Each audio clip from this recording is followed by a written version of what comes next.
BCS অডিওতে আপনাকে স্বাগতম। আজকের টপিক পর্তুগিজদের বাংলায় আগমন। পর্তুগালের লোকদের পর্তুগিজ বলা হয়।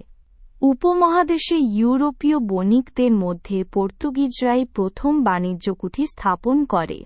1502 খ্রিস্টাব্দে কেরালার কোন্নাম নামক স্থানে সর্বপ্রথম বাণিজ্য কুঠি স্থাপন করা হয়।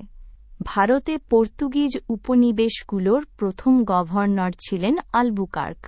বাংলায় ইউরোপীয় বণিকদের মধ্যে প্রথম এসেছিল পর্তুগিজরা 1516 খ্রিস্টাব্দে।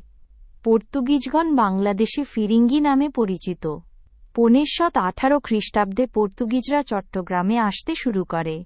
পর্তুগিজদের অধীনে চট্টগ্রামের সমৃদ্ধি ঘটে এবং এটি একটি বাণিজ্যিক কেন্দ্রে পরিণত হয়ে পোর্টো গ্রান্ডে বা বিশাল বন্দর নামে পরিচিত হয়। পেরানশা 1538 খ্রিস্টাব্দে পর্তুগিজদের চট্টগ্রাম হতে বিতাড়িত করেন।